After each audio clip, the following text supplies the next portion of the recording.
기도하겠습니다. 기도드리겠습니다.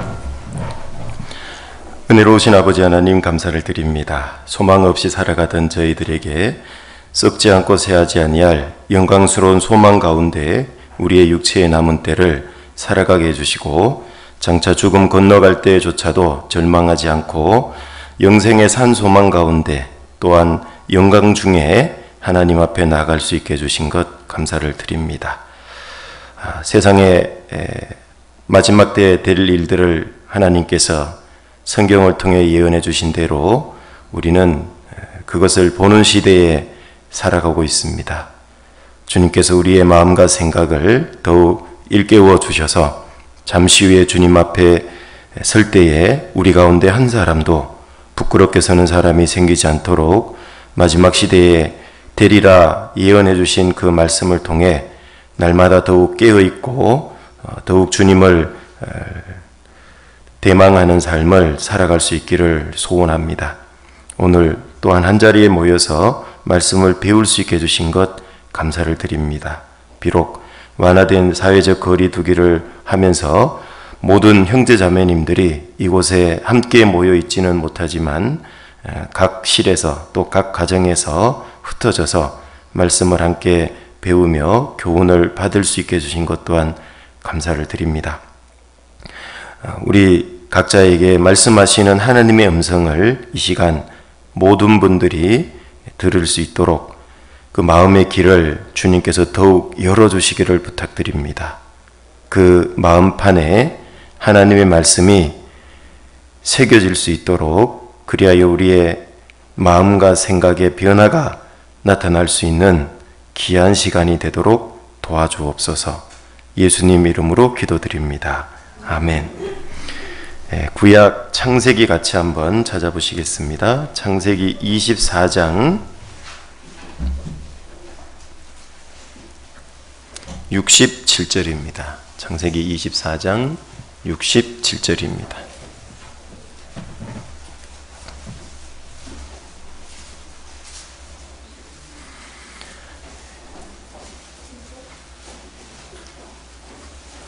네, 67절 한 절 제가 읽도록 하겠습니다. 이삭이 리브가를 인도하여 모친 사라의 장막으로 들이고 그를 취하여 아내를 삼고 사랑하였으니 이삭이 모친 상사 후에 위로를 얻었더라. 우리는 지난번 앞선 시간에 축복의 통로인 가정이라는 제목으로 같이 말씀을 한번 배웠고요. 그 축복의 통로인 가정을 구성하는 양대축인 남편과 아내에 관해서 우리는 말씀을 배우고 있는 중입니다. 특별히 지난 시간에 아내의 축복의 통로인 남편에 대해서 같이 배워보셨습니다. 아내가 축복을 받기 위해서는 남편으로서 어떤 역할을 해야 되는가, 이 남편의 중요한 역할에 대해서 같이 배워보셨습니다. 지난 시간에 배웠던 건 크게 두 부분입니다. 창세기 2장에 나오는 아담 하와에게 하셨던 말씀, 두 사람이 연합을 해야 된다라는 그 연합의 의미를 같이 배우셨습니다. 그래서 종이 두 장을 본드로 붙이듯이 딱 붙인다 이런 뜻을 가지고 있다. 그래서 가까이 붙쫓아간다 이런 의미도 있다고 배워보셨습니다. 뿐만 아니라 아주 뜨겁게 사랑한다라는 의미도 그 연합 속에 있다는 것도 배워보셨고, 또 붙쫓아가야 된다, 친근해야 된다 이런 여러 의미들이 있다라는 것을 같이 배워보셨습니다.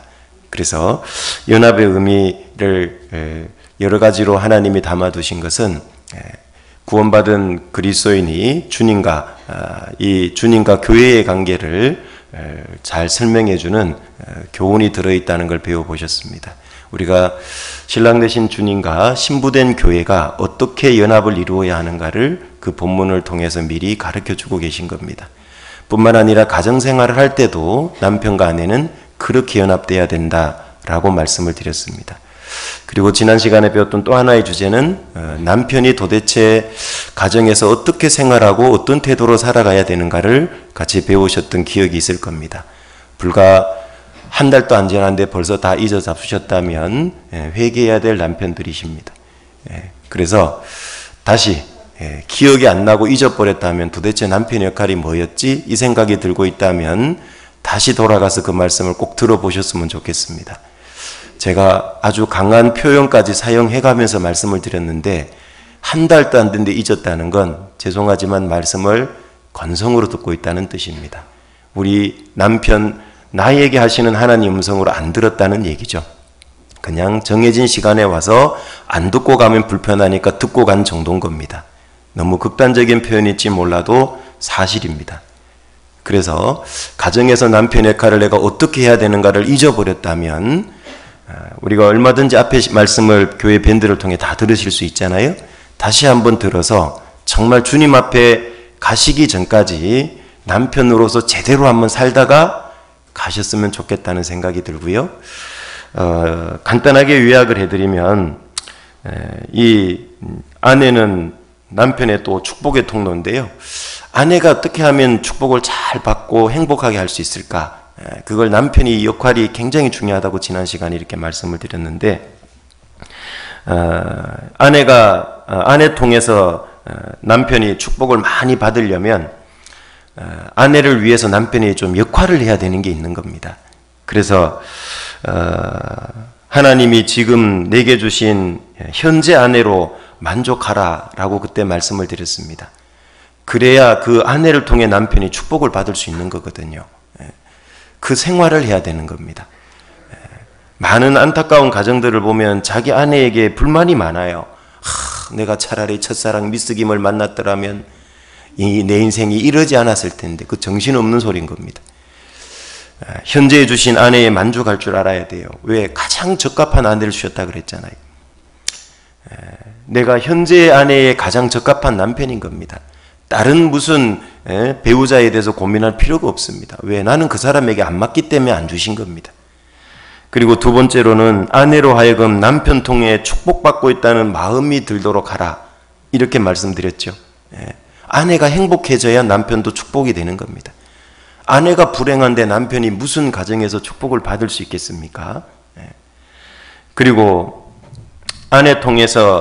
남편 통해서 아내가 축복받고 있다는 마음과 생각이 들게 하려면 첫 번째는 아내의 사랑을 항상 연모해야 된다 그랬잖아요. 그래서 그걸 잠언 5장에 있는 것으로 그때 배워보셨습니다.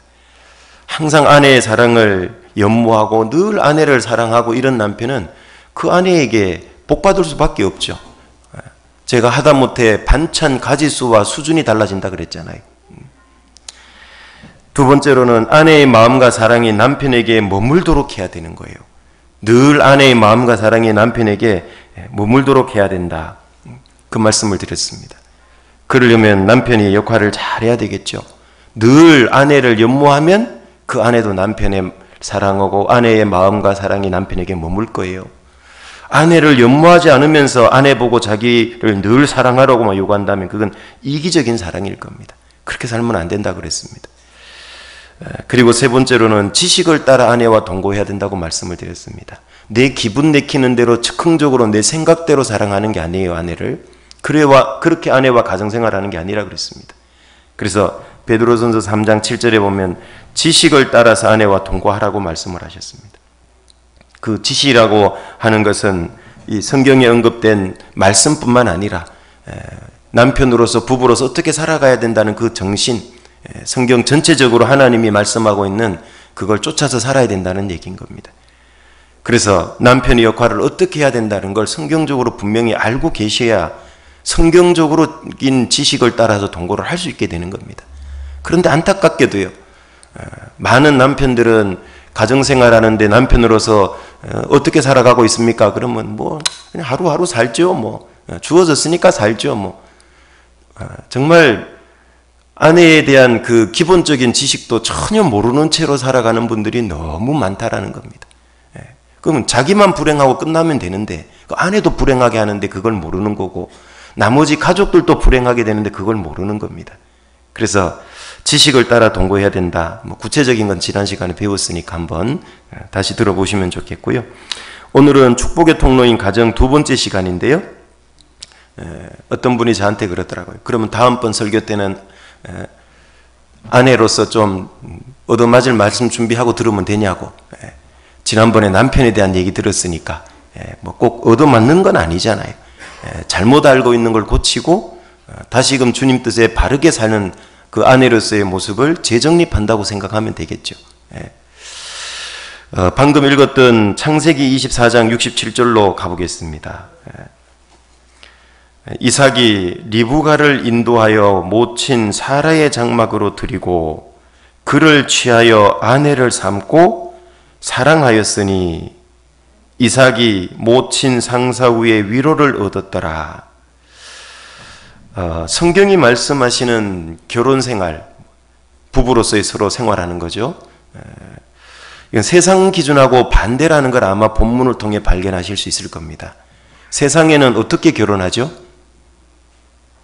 사랑해서 결혼합니까? 결혼 후에 사랑하려고 결혼하는 겁니까? 너무 어려운 질문이십니까? 너무 어렵습니까? 세상은 어떻게 결혼하죠? 사랑하니까 결혼합니까? 결혼해서 사랑하는 겁니까? 네, 그게 세상적인 방법입니다. 사랑하니까 결혼해요. 그런데 성경은 방금 뭐라고 그랬죠? 사랑하니까 결혼했습니까? 결혼해서 사랑합니까? 아내를 삼고 사랑하는 겁니다. 아내를 삼고 사랑해요. 왜? 그전에는 이삭이 리브가를 보고 사랑할 기회가 있었습니까? 없었습니까? 없었죠. 못 봤으니까. 멀리 떨어져서 각각 생활한 거거든요. 그래서 실제 성경이 말하는 것은 세상적으로 막 연애하고 육신적으로 막 그렇게 가까워져 갖고 결혼하는 게 아니에요. 하나님이 아담을 만드시고 하와를 이끌어 오실 때도 야, 내가 너 갈빗대로 만든 하와인데 한번 연애해봐. 그리고 사랑이 싹 트거들랑 연합해서 한 몸을 이뤄. 이렇게 얘기하지 않으셨다는 얘기인 겁니다. 하나님이 이끌어온 그 하와를 통해서 또 만드신 아담을 통해서 두 사람이 연합해서 사랑하는 겁니다. 우리는 이 세상적인 기준에 많이 오염되어 있다 보니까 그리스도인의 가정생활이 자꾸 문제가 생기는 거예요. 성경이 말하는 그리스도인의 가정생활은 여기 아내를 삼고 사랑하는 거예요. 리브가 입장, 아내 입장도 똑같은 거예요. 결혼해서 사랑하는 겁니다. 그러면 이 사랑은 세상 사람이 하는 사랑과 다르다는 걸 아실 수 있겠죠. 세상적인 사랑은 어떤 육신의 정욕적인 사랑, 호기심의 사랑, 내 만족을 추구하는 사랑이잖아요. 그러니까 요즘 서로 동거해보고 살아보고 뭐 마음에 들고 스타일이 맞으면 결혼한다 뭐 이런 거죠. 전부 이기적이고 자기 만족을 위한 사랑이잖아요. 그런데 성경이 말하는 사랑은 그런 종류의 사랑이 아닌 겁니다. 결혼식 때 많이 들어보셨지만 어제도 지난 시간에도 말씀드렸지만 남편은 예수님이 교회를 위해서 자기를 내어주신 같이 십자가에 죽기까지 사랑하기 위해서 결혼하는 거라고 그랬습니다.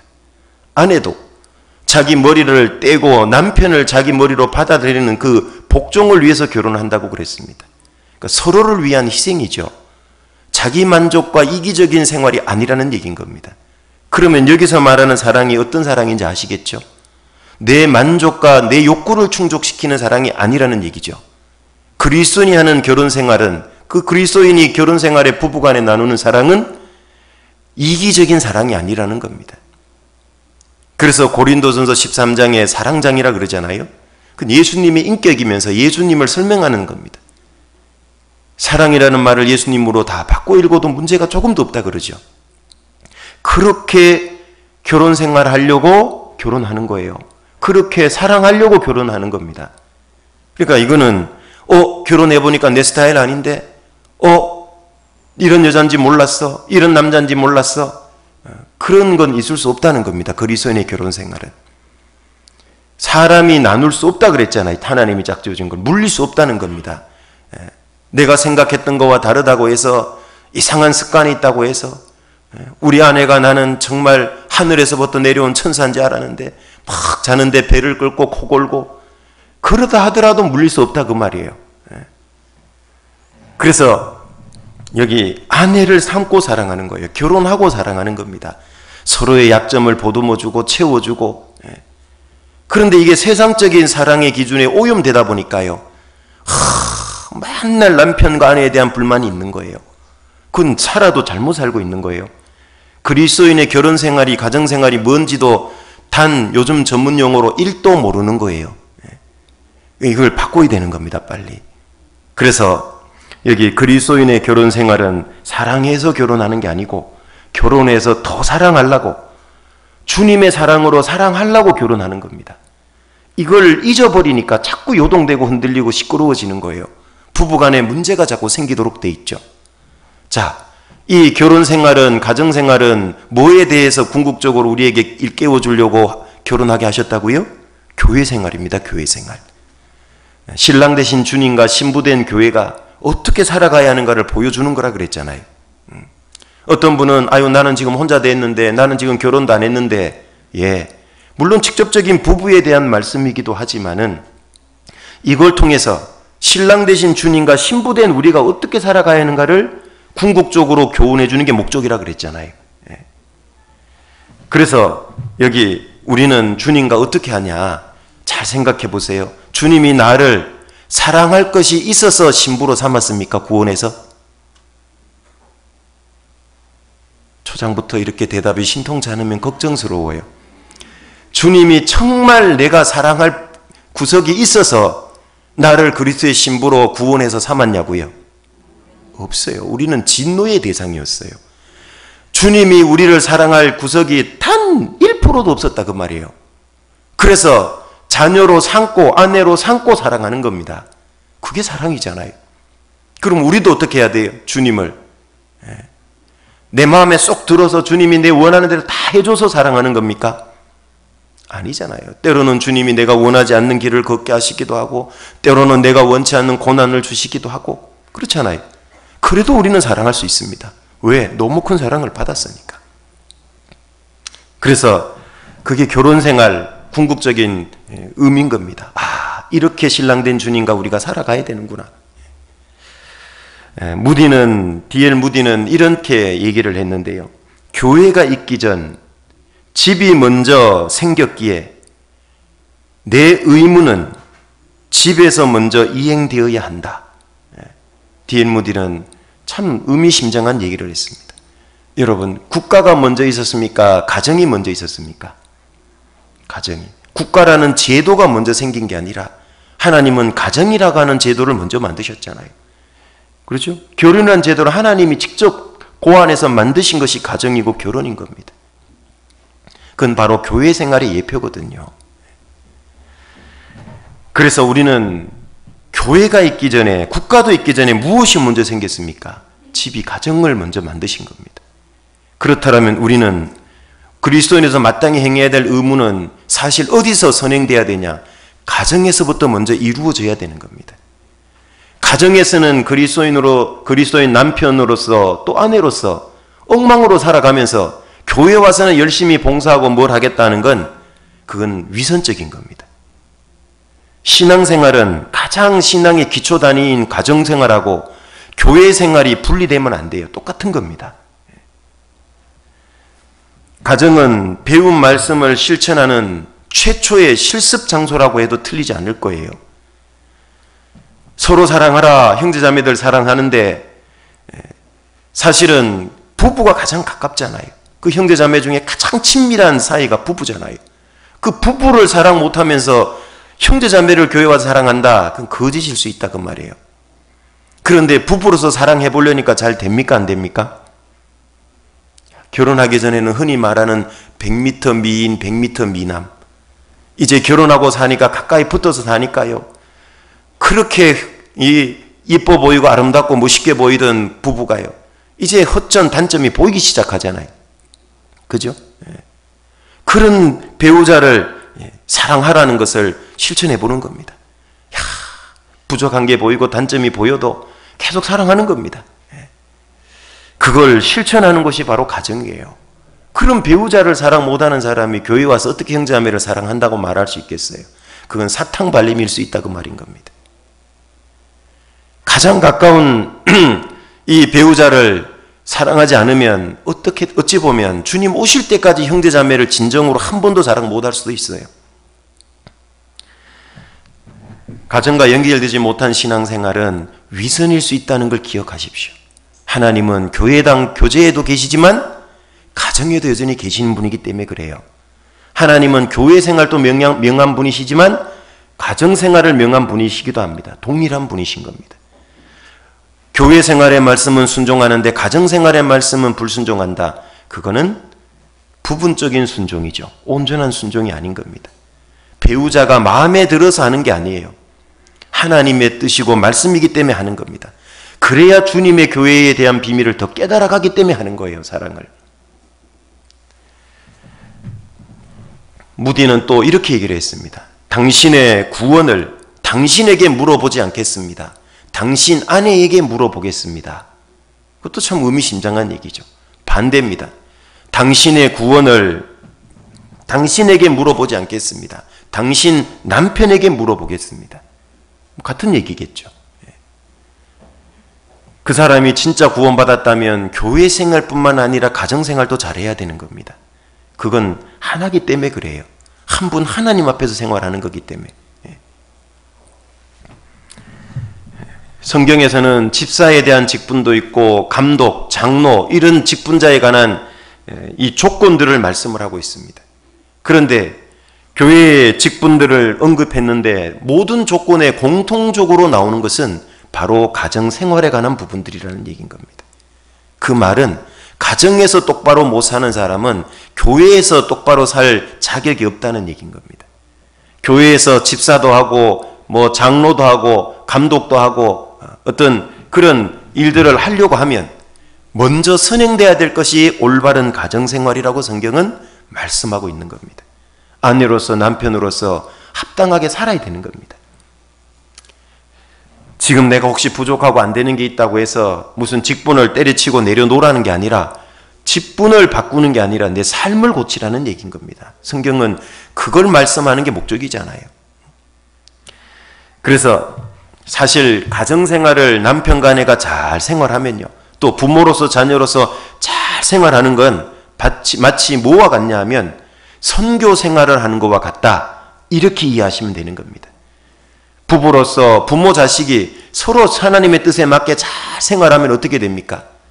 그 모습, 그 아름다운 향기가 주변에 퍼지도록 돼 있죠. 그게 바로 전도의 기회가 됩니다. 구원받지 않은 배우자가 구원받고 구원받지 않은 부모 자식 간의 한쪽이 또 구원받게 되는 거예요. 성경을 쫓아서 올바르게 가정생활하면 가장 중요한 하나님의 축복의 통로가 가정인데 가장 중요한 축복이 뭡니까? 구원의 축복이 그 가정에 임해요. 구원받았다고 하는 한 사람이 가정에서 엉망으로 살면 그 가정에는 구원이라고 한 하나님 축복이 임하지 않잖아요. 우리가 가정생활을 잘하는 건 전도생활이고 선교생활입니다. 한 가정에서 어떤 사람이 먼저 구원을 받았다면 그 가정의 선교사로 보내졌다 이렇게 생각하는 게 맞습니다. 단순히 배우자가 마음에 드네 안 드네 부모가 자식이 마음에 드네 안 드네 그건 세상 사람만도 못한 겁니다. 그렇게 살면 안 되죠. 세상 사람 중에도 얼마나 화목하게 잘 사는 사람이 많습니까? 구원받은 그리스도인은 서로 사랑하려고 결혼한다는 걸 잊지 마십시오. 부부 간에도 그렇고 부모 자식 간에도 그렇고 더 뜨겁게 사랑해야 돼요. 그게 가정생활인 겁니다. 그렇게 주님의 사랑으로 사랑입니다. 그렇게 사시면 그게 바로 전도의 문이 열리기 시작하는 겁니다. 전도의 문은 사랑의 키를 꽂으면 잘 열린다고 그럽니다. 오늘은 여기 아내의 축복의 통로인 남편인데요. 달리 말하면 남편은 아내의 축복의 통로다 이렇게 얘기할 수 있겠죠. 아내 입장에서는 하나님이 누구를 통해 나에게 축복해 주시냐 이 가정에 특별히 남편을 통해서 아내인 나에게 축복해 준다는 걸 잊으면 안 되는 겁니다. 물론 이것은 궁극적으로 영적으로는 구원받은 그리스도인은 머리 대신 주님을 통해 축복이 임한다는 것에 대한 교훈인 겁니다. 그 교훈을 깨닫게 하려고 성경에는 아내의 머리가 남편이라 그러고 아내는 남편에게 물어보라 그러고 이런 말씀들이 나오는 이유가 뭡니까? 여성이 인격적으로 하등하고 열등하다는 얘기입니까? 그런 얘기가 아니잖아요. 영적인 교훈을 설명해 주려고 그러고 질서를 설명해 주려는 거잖아요. 이 지체는, 몸에 있는 지체는 머리에서 뇌하수체에서 성장 호르몬이 공급돼야 성장하잖아요. 이게 머리 대신 주님 때문에 교회는 우리는 성장하는 것처럼 그걸 가르치려고 아내의 머리를 남편으로 둔 겁니다. 이 남편과의 관계가 좋아야지만 아내가 하나님 앞에 축복을 많이 받도록 돼 있는데, 남편과의 관계가 안 좋으면 하나님이 남편을 통해 주실 축복은 하나도 못 받게 되는 거예요. 이거는 타협의 여지가 없는 얘기인 겁니다. 단순히 남편 때문에 내가 인격적으로 무슨 부족해서 남편에게 복종하는 게 아닌 겁니다. 왜 아내에게 남편에게 복종하라 그랬을까요? 그래야 하나님이 주실 축복을 받기 때문에 그런 겁니다. 우리는 단순히 남편이 주는, 공급해주는, 충족시켜주는 만족 때문이 아니라, 그거는 세상적인 거고, 왜 남편에게 복종하냐 하면 하나님이 주시는 축복을 우리는 욕심내야 되는 겁니다. 그것 때문에 우리는 복종하는 겁니다. 아내 입장에서. 그래서 여기 잠언 5장으로 지난번에 보셨던 것처럼 찾았던 본문 한번 다시 가보겠습니다. 잠언 5장 18절입니다.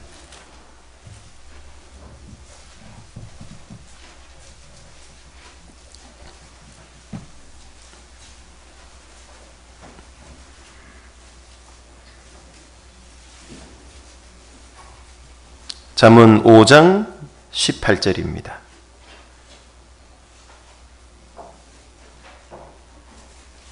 내 셈으로 복되게 하라. 내가 젊어서 취한 아내를 즐거워하라. 여기서 셈은 아내라고 그랬죠. 아내에 대한 비유라 그랬죠. 내 셈으로 복되게 하라. 남편에게 말씀한 거예요. 그럼 아내 입장에서 보세요. 남편을 통해서 하나님이 주시는 복이 있고 복되게 하려고 한다는 거죠. 그래서 남편하고의 관계를 잘 유지하려면 아내 역할을 잘 해야 자신이 복되게 되는 겁니다. 에베소서 5장으로도 가보겠습니다. 에베소서 5장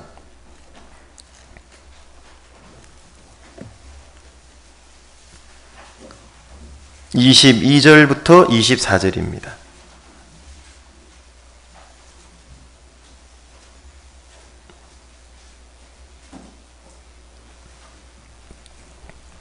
(22절부터) 25절, 24절. 아내들이여 자기 남편에게 복종하기를 주께 하듯 하라. 이는 남편이 아내의 머리됨이 그리스도께서 교회의 머리됨과 같음이니 그가 친히 몸의 구주시니라. 그러나 교회가 그리스도에게 하듯 아내들도 범사에 그 남편에게 복종할지니라. 영어로는 서브미션. 복종하래요. 복종. 이건 군대 용어잖아요. 아내들이 남편에게 얼만큼 복종해야 되냐, 여기 기준을 말씀하고 있잖아요. 여기 죽게 하듯 복종해야 되는 겁니다. 쉽지가 않겠죠. 왜 죽게 하듯 하라 그랬냐 하면 남편 보고는 잘 안 되기 때문에 그래요. 죄송합니다. 저도 부족한 남편이거든요. 남편 자체만 놓고 복종하려니까 어떻게 해요? 우리 자매님들, 현재 남편만 보고 저는요 100% 전심으로 복종하고 잡은 마음이 올라와요. 이런 자매님들 많이 계시겠죠? 한 분도 대답을 안 하시네. 네. 자, 이게 쉽지 않거든요. 그런데 남편만 보고는 안 돼요. 그래서 죽게 하듯 복종하라고 그랬어요. 주님 바라보고 하세요. 주님 바라보고. 그러면 죽게 하듯 할 수 있어요. 이 남편에게 복종하라고 말씀한 분이 누구예요? 부족한 남편이 나보고 복종해! 그러면 하기가 쉽지 않은데 주님이 하라고 한 거니까 우리는 할 수 있는 거예요. 그렇죠? 받은 은혜가 너무 크니까 얼마든지 할 수 있는 거예요. 그래서 남편에게 복종하는 동기는 남편에게 있지 않아요.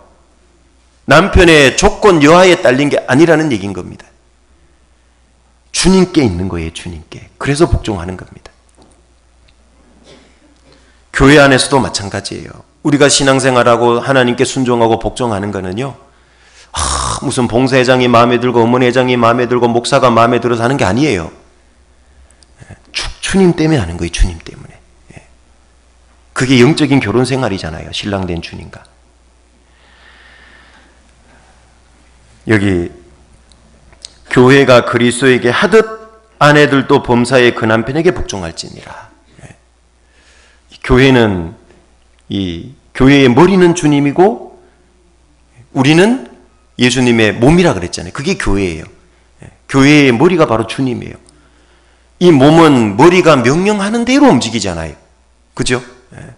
자기 뜻, 고집, 자기의 어떤 이상 이런 게 없잖아요. 머리가 하라는 대로 하는 거예요. 그게 지체 비유의 가장 중요한 교훈 중에 하나입니다. 어떤 지체가 자기 이성을 갖고 있는 지체가 있습니까? 자기 생각을 갖고 있는 지체가 있습니까? 없어요. 몸의 지체는. 그죠? 만약에 지체가 어떤 생각을 갖고 있다면 사고로 절단되면 생각이 그만큼 없어져 버려야 되거든요. 그런데 없어지지 않아요. 사지가 절단돼도. 그대로 남아있거든요. 그러니까 지체는 자기 생각, 자기 고집이 없는 겁니다. 우리는 그렇게 살아가는 거예요. 아내는 가정생활을 통해서 남편을 통해서 그걸 배우는 겁니다. 그리고 모든 지체는 아시는 대로 머리 밑에 다 붙어 있는 거예요. 어떤 지체도 머리 위에 있는 지체는 없어요. 그죠? 그게 질서를 가리키는 거잖아요. 그게 복종을 가리키는 거거든요. 위치상으로도 그렇고 역할상으로도 그래요. 그걸 철저히 가정에서 아내는 남편 통해 배우는 거예요. 남편한테 지는 것도 아니고 그걸 그렇게 이해한다면 그건 정말 세상적인 사고방식이죠. 남편이 세상 기준으로 좀 더 좋든 좀 부족하든 상관없어요. 나는 이 남편을 통해 주님 앞에 배울 걸 배우는 거거든요. 복종을 배우는 거거든요. 그러면 그게 다 내 영광이거든요. 주님 앞에 가면. 나는 우리 남편이 이렇게 부족해서 이런 문제가 있어서 못해요. 그게 아니고요. 그건 방향을 잘못 잡은 겁니다. 그래서 여기 복종하라 그러니까요. 잘 안 되는 거예요. 자꾸. 왜? 주님은 눈에 안 보이고 남편은 눈에 보이니까. 주님은 내 앞에 자주 안 나타나는데 남편은 맨날 나타나니까. 그러니까 맨날 부족한 게 보이니까. 심지어는 세상에 어떤 아내는 그런데요. 저거 좀 내 눈앞에 좀 치우라고. 저거요, 저거. 심각하죠, 그러면. 그리스도인 아내가 그렇게 조금이라도 생각한다면 그건 심각한 겁니다. 그건 하나님의 말씀을 몰라도 너무 모르는 거예요. 이 땅에서 많고 많은 남편이 있는데 왜 하나님은 이런 남편을 나한테 붙여가지고 이렇게 고생하게 하냐고 이러고 있으면 그 남편을 주신 걸 목적을 하나도 모르는 거예요. 이 땅에서 남편은 무엇에 대한 모형과 그림자라고요? 우리의 영원하시고 완전한 남편에 대한, 남편이신 예수님에 대한 모형과 그림자예요. 그렇죠? 네. 모형과 그림자예요. 실체가 아니라고요. 그러니까 모형과 그림자는 완전해요? 불완전해요? 그럼 필연적으로 불완전한 겁니다. 하나님이 남편을 만들 때, 아담을 만들 때 처음부터 완벽하게 만들었을까요? 어째 대답이 이렇게 없으시대요. 처음부터 완벽하게 만들었을까요? 네. 남편 아담은 하와가 있어야 온전해지는 거예요. 그래서 둘이 한 몸이다 이렇게 얘기하는 거예요. 둘이 결혼하기 전까지는 아담은 부족한 존재예요. 거기에 무엇을 통해도 알 수 있냐면 하와를 만들 때 돕는 배필로 만들었다 그랬잖아요. 그렇죠? 그 말은 도움을 받아야 될 영역이 있다는 거죠. 불완전하다는 얘기예요. 그런데 불행히도 많은 아내들은 완전하기를 원해요. 남편이. 내가 원하는 대로 그것도. 그거는 불가능에 도전하는 겁니다. 생각 자체가 잘못된 겁니다. 그런 그림자와 모형과 같은 불완전한 남편과 살게 하신 이유가 뭘까요? 그런 남편에게 특별히 복종하라고 했어요. 그렇게 하신 이유가 뭘까요? 쉽지 않잖아요. 힘들지 않아요. 내 입속에 혀처럼 놀아주는 남편이라면 까짓것 뭐 복종하는 거 어렵지 않겠지만은 사사건건 부딪힐 수도 있잖아요. 남편이. 그런 남편에게도 복종해래요. 도대체 불완전한 남편을 만들어주시고 만나게 해주시고 거기에 복종하라고 하신 이유가 뭐냐 그 말이에요. 그런 남편을 통해서 축복받으라고 그런 거예요. 하나님이 주시는 영원한 영광을 얻게 하려고 그런 거예요. 남편이 내 구미에 100% 딱 들어맞는다면 남편을 통해 얻을 영광이 하나도 없어지는 거예요. 베드로전서 3장으로 가보겠습니다. 베드로전서 3장 1절부터 6절입니다.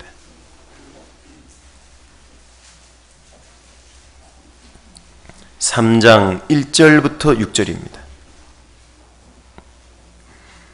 아내된 자들아, 이와 같이 자기 남편에게 순복하라. 이는 혹 도를 순종치 않는 자라도 말로 말미암지 않고 그 아내의 행위로 말미암아 구원을 얻게 하려 함이니 너희의 두려워하며 정결한 행위를 봄이라. 너희 단장은 머리를 꾸미고 금을 차고 아름다운 옷을 입는 외모로 하지 말고 오직 마음에 숨은 사람을 온유하고 안정한 심령에 썩지 아니할 것으로 하라. 이는 하나님 앞에 값진 것이니라. 전에 하나님께 소망을 두었던 거룩한 부녀들도 이와 같이 자기 남편에게 순복함으로 자기를 단장하였나니 사라가 아브라함을 주라 칭하여 복종한 것 같이 너희가 선을 행하고 아무 두려운 일에도 놀라지 아니하므로 그의 딸이 되었느니라. 여기 첫 번째로는 남편을 통해 어떤 축복을 하나님은 약속하고 있을까? 3장 1절 2절에 보면은요, 특별히 만약에 남편이 구원받지 않았다, 그 아내의 이 정결한 행위를 통해서 남편을 구원시킬 수 있다는 겁니다. 그게 축복이에요. 짐이 아니고. 구원받은 청년 형제 자매가 결혼해서 뭐 살아가는 것도 축복이지만은 구원받기 전에 이미 결혼을 했습니다. 그 중에 한쪽 배우자가 먼저 구원을 받겠죠. 그러면 나머지 배우자 전도하는 게 쉽지 않죠. 그런데 그 쉽지 않은 일을 하나님을 의지해서 결국 이루면, 남편을 구원받게 하면 그 영광과 축복이 아내에게로 돌아가는 거예요. 그래서 다니엘서 잘 아시는 대로 12장 3절에도 많은 사람을 옳은 대로 돌아오게 하면 별과 같이 영원토록 비치리라. 그 영원한 영광을 의미하는 겁니다. 아내는 남편을 통해서 열심히 전도하면은요, 또 남편의 신앙을 세우면 그 영광을 아내는 얻는 겁니다. 잘 아시는 성경에 이 브리스길라와 아굴라가 나오잖아요. 부부입니다.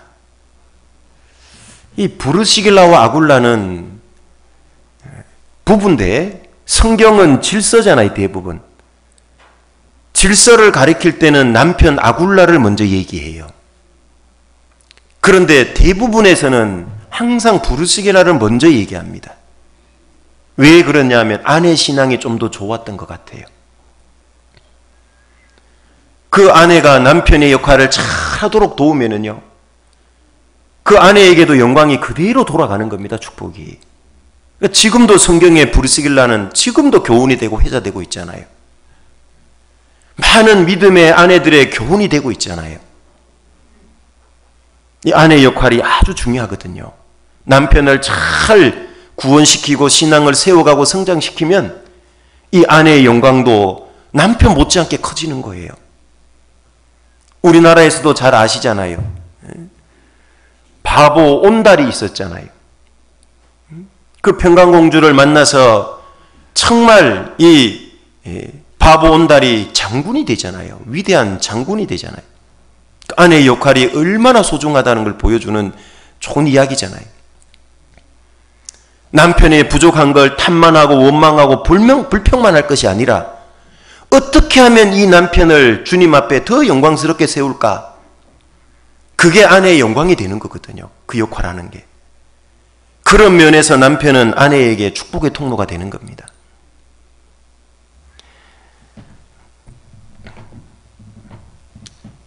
뿐만 아니라 이 남편 때문에요. 아내의 신앙이 더 하나님 보기에 값지게 바뀐다고 본문은 말씀하잖아요. 특별히 구원받지 않은 남편 전도하려니까 아내가 어떻게 생활하죠? 여기 단장하게 자기를 단장한다 그랬잖아요. 어떻게? 하나님을 두려워하고 정결하게 행동하고 그렇게 하면서 자기 신앙이 더욱 단장이 되는데 이것은 하나님 앞에 값진 거라 그랬잖아요. 하나님 앞에 값진 거라고 말씀하잖아요. 4절 끝에 보면. 그게 바로 아내에게 축복이 되는 겁니다. 자기 신앙이 더욱 단장이 돼요. 남편을 도와서도 자기에게 영광과 축복이 되지만은 남편을 전도하고 가정을 세우고 이러기 위해서 아내가 정말 하나님을 두려워하고 더 구별되게 정결하게 살아가고 외모 치장하는 데 시간, 물질 투자하지 않고 자기 속사람을 단장하고 그렇게 함으로써 하나님 앞에 값진 신앙생활을 하고 장차 그리스도의 신부로 설 때 아름답고 영광스럽게 쓴다는 얘기인 겁니다. 그게 축복인 거예요.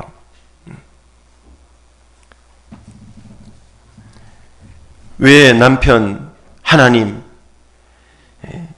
제 마음에 눈꼽만큼도 마음에 들지 않는 이 남편을 주셨어요? 이런 불평을 하냐 하면 크게 두 가지를 오해했기 때문에 그래요. 잘못 알고 있기 때문에 그렇습니다. 또는 망각하고 잊어버렸기 때문에 그래요. 크게 두 가지가 뭐냐 하면 첫 번째는 남편을 주신 목적이 뭔지를 오해하거나 망각하면 원망과 불평이 쏟아지는 거예요. 남편에 대해서. 남편 왜 줬는지를 자매님들 지금 한번 생각해 보세요. 남편을 왜 주셨지?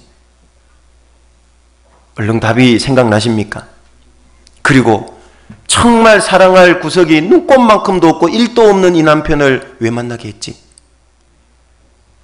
그 주신 목적이 있거든요. 두 번째는 아내의 역할에 대해서 오해하거나 망각하면 남편에 대해서 원망이 쏟아져 나오고 불평이 쏟아져 나오는 거예요. 이것은 주님과 우리의 관계에서도 똑같은 겁니다. 주님의 역할이 주님이 어떤 분인지를 모르면 원망 불평이 막 나오는 거예요. 그리스도의 신부로서 내가 도대체 어떻게 살아가야 되는지를 모르면 원망 불평이 막 쏟아져 나오는 거라고요. 첫 번째, 하나님께서 남편을 내게 주신 목적을 분명히 해야 됩니다. 알아야 되는 거예요. 에베소서 5장으로 다시 한번 가보겠습니다.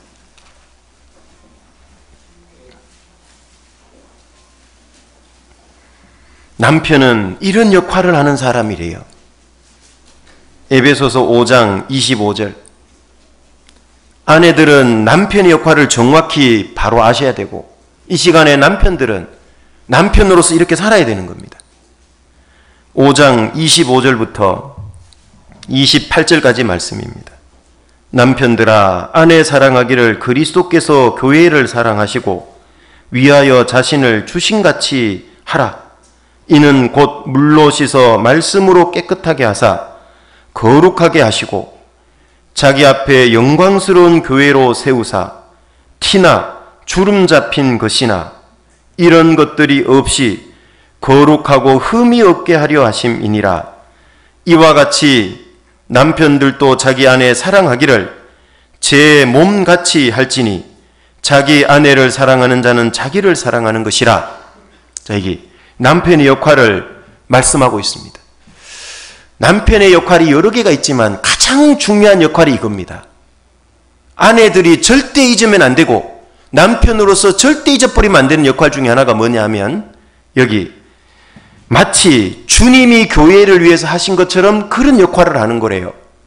어떤 역할을 했습니까? 자기를 위해서 자기를 희생하는 것. 왜 희생했냐? 26절. 이는 곧 물로 씻어 말씀으로 깨끗하게 하사 거룩하게 하시고 자기 앞에 영광스러운 교회로 세우사 티나 주름 잡힌 것이나 이런 것들이 없이 거룩하고 흠이 없게 하려고. 이게 목적이에요. 왜 예수님이 십자가에 죽으셨습니까? 장차 자신의 신부될 구원받은 그리스도인의 무리, 우리 각 개인이죠. 이 사람들을 물로 씻어 말씀으로 깨끗하게 하려고. 쉬운 번역에는 말씀에 의한 물로 씻어, 이 물을 말씀에 대한 비유로 그렇게 풀이해 놓은 것도 있고, 또 이 물을 침례로도 표현해 놓기도 하고 설명하기도 하는 사람도 있고, 또 이 물은 성령을 의미하기도 하잖아요. 이 성령의 씻음, 성령이 우리를 구원받을 때 역사하셔서 깨끗하게 하잖아요. 구원받을 때는 하나님, 성부, 성자, 성령이 함께 역사하는 겁니다. 말씀이 함께 역사하는 거예요. 우리를 예수님이 왜 구원시켜서 신부로 삼았냐? 여기 깨끗하게 해서 거룩하게 하려고. 이 깨끗하게 하고 거룩하게 했다는 것은 영어 번역본이나 한글 성경에는 꼭 현재형처럼 보이지만 이게 원어에는 과거 시제입니다. 즉 과거의 단회적인 사건이에요. 예수님이 십자가의 죽으심으로 인해서 죄인들을 어떻게 했습니까? 구원받은 죄인들을 한 번에 깨끗하게 하고 거룩하게 해놨잖아요. 왜 그렇게 했냐? 우리를 신분적으로 깨끗하게 만들었어요. 의인이 되게, 천국 가는데 조금도 부족함이 없도록. 그렇게 해가지고 왜 그 신분을 줬냐? 그 상태도 더욱 깨끗하게 만들려고. 우리의 신분은 의인입니다. 그거는 내 공로가 아니라 예수님의 공로죠. 왜 신분을 포지션이라 그럽니다. 의롭게 하고 깨끗하게 했냐? 한 번만에. 우리의 상태도 신분에 걸맞게 바꾸려고 그런 거예요. 그 상태는 컨디션이라 그러잖아요. 상태를 좋게 바꿔야 돼요. 신분에 걸맞도록. 많이 들어보셨잖아요. 거지를 왕자로 삼았으면 신분이 왕자가 된 겁니다. 그러면 그때부터 이 왕자는 어떻게 살아가야 돼요? 옛날 거지처럼 살아야 됩니까? 왕자처럼 살아야 되는 겁니까? 왕자처럼 살아야 되는 겁니다. 상태도 삶도 바뀌어야 돼요. 그래서 27절에 자기 앞에 영광스러운 교회로 세우사, 점점 영광스럽게 세워가다 주님 오실 때 영광스럽게 세워지는 거예요. 상태도 바뀌어야 되는 겁니다. 주름 잡힌 것이나 흠이 없어야 되는 겁니다. 점점 깨끗하게 만들려고 그래요. 여러분, 주님은 이런 역할을 하려고 십자가에 죽으시고 신랑 되시고 신부된 교회를 만드신 거예요. 이게 결국은 무슨 얘기냐 하면 28절에 이와 같이 이렇게 얘기하잖아요. 남편과 아내에 대한 얘기를 하면서 실예로 주님을 끌고 온 거예요. 주님을 비유로 설명했다고 말이에요. 이와 같이 남편들도 자기 아내 사랑하기를 제 몸같이, 즉 예수님이 그렇게 죽어주신 같이 하라는 얘기예요. 그 남편들은 가정에서 아내를 위해서 어떤 역할을 해야 됩니까? 희생을 통해서 궁극적으로 추구하려는 목표가 뭐냐고요? 아내를 거룩하게 깨끗하게 만드는 거예요. 신앙적으로. 주님 앞에 설 때 아내를 영광스럽게 세워야 되는 거예요. 그러려고 희생하는 겁니다. 희생. 그럼 반대로 아내는 남편의 역할을 어떻게 이해해야 돼요? 내 필요와 만족을 충족시키는 대상이라고 생각하는 순간 망하는 거예요. 그거는. 그때부터 원망 불평이 쏟아지는 거라고요. 아내는 남편의 역할을 뭐라고 바르게 재정립을 해야 되냐 하면 이 남편은 내 신앙을 세워주는 존재라는 것, 그게 제일 중요한 역할이라는 걸 회복하셔야 되는 겁니다. 그래서 우리 남편이 첫 번째로는 신앙적으로요 정말 성장하고 정말 본이 될 만한 남편일 수도 있잖아요. 그리고 장점이 많은 남편이죠. 그러면 좋죠. 그러면 그런 것들로 인해서 자기 아내의 신앙을 붙들어주고 세워주는 거예요. 그건 가장 이상적일 겁니다. 그런 상태라면. 또 그렇게 돼야 되고 남편들은 그렇게 바뀌어야 되고. 그런데 반대로 이런 남편도 있잖아요. 남편이 신앙이 어리고 육신적이고 구원받은 지 오래됐는데도 아직도 이기적이고 자기중심적이고 희생할 줄도 모르고 단점이 너무너무 많고 고쳐지지도 않고 그런 남편일 수도 있잖아요. 그럼 어떻게 해야 될까요? 1번, 남편을 바꿔치기 한다. 되겠습니까? 안 된다 그랬잖아요, 하나님이. 그런 건 꿈도 꾸지 마세요. 2번, 평생 원망하면서 생을 보낸다. 그건 불행한 거예요. 어리석잖아요. 그 행복하냐고요?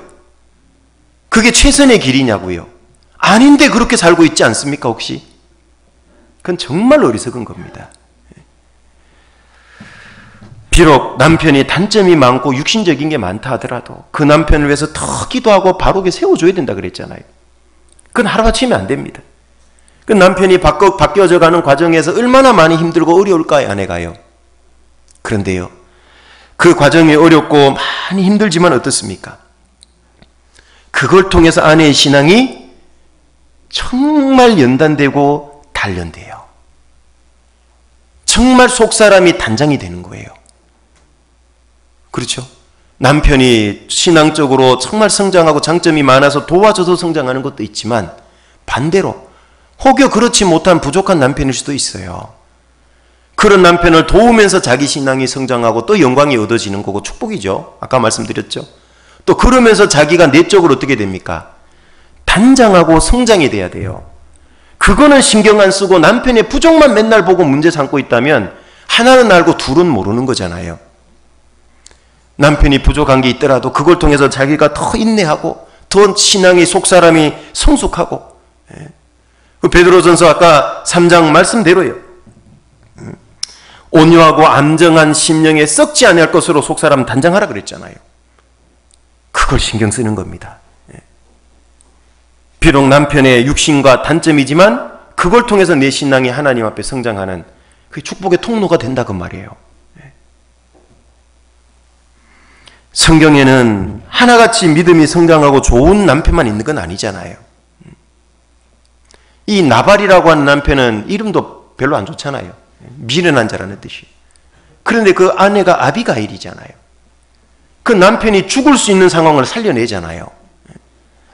아이고 저런 멍청이 같은 인간이 있냐고 원망하고 불평하고 있었던 남편 죽었을 거예요. 그 자리에서 다윗에게 그대로 죽었을 거예요.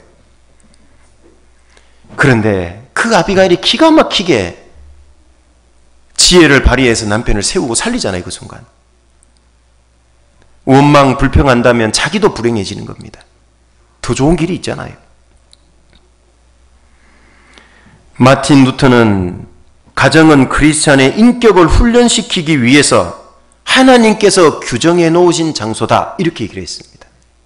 참 맞는 말인 것 같아요. 하나님 왜 가정을 주셨을까? 결혼이라는 걸 통해서 남편과 아내를 주고 자녀를 주고 부모를 주셨을까? 그 가정은 크리스찬의 인격을 훈련시키기 위해서 하나님이 규정해 놓은 장소예요.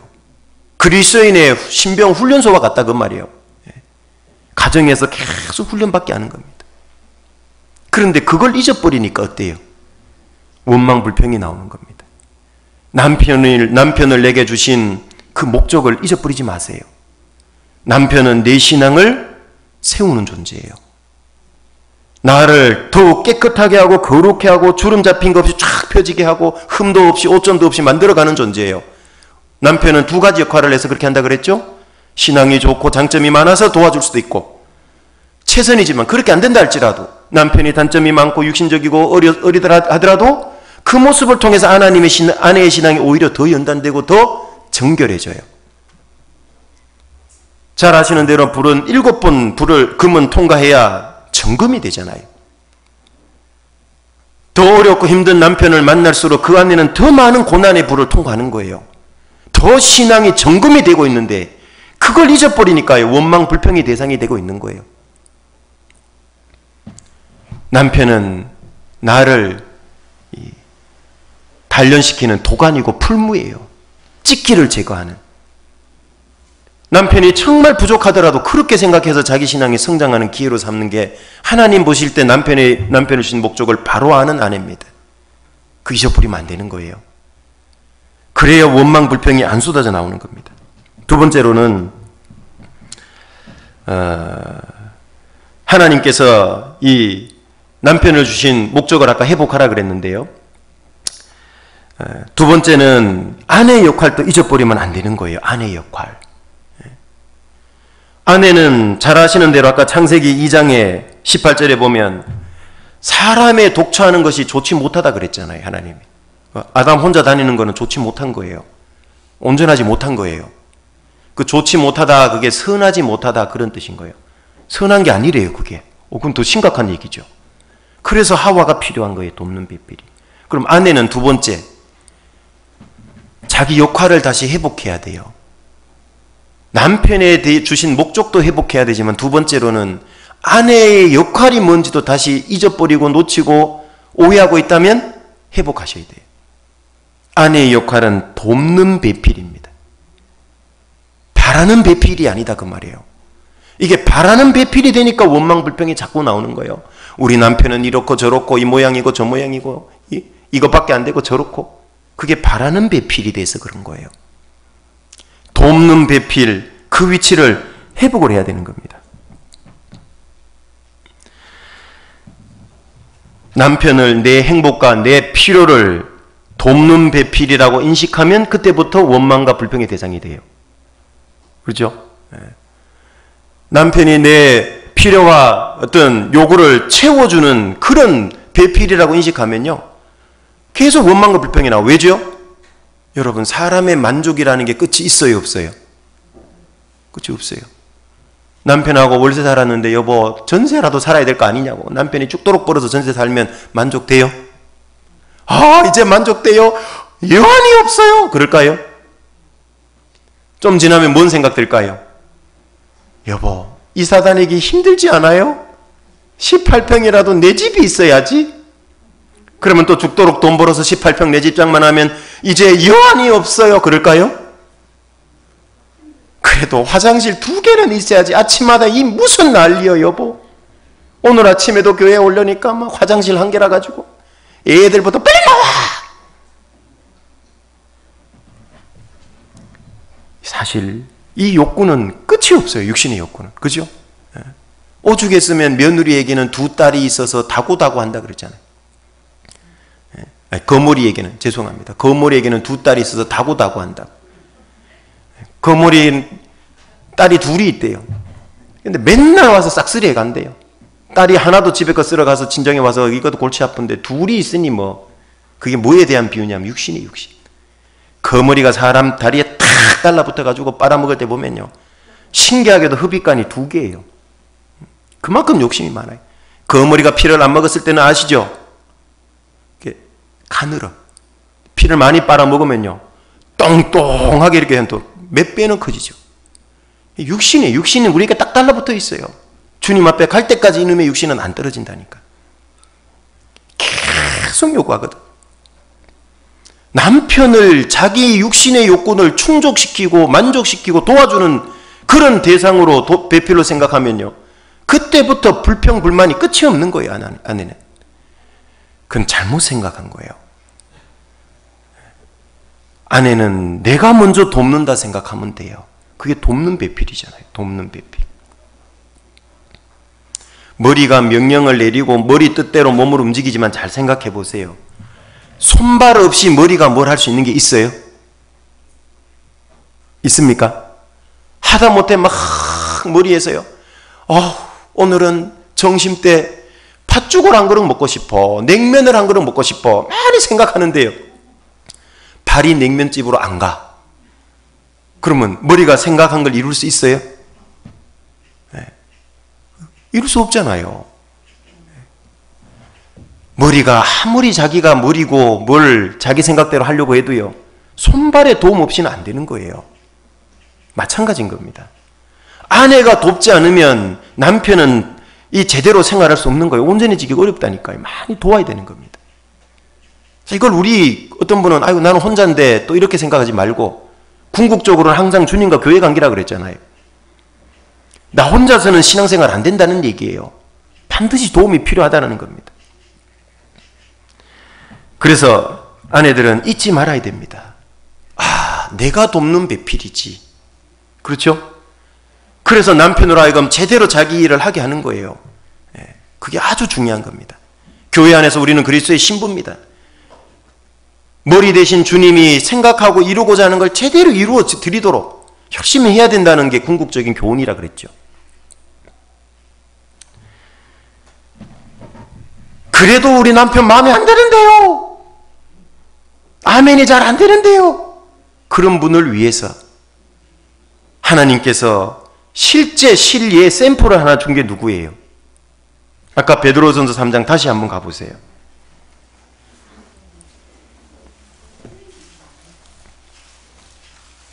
베드로전서 3장 5절 6절입니다.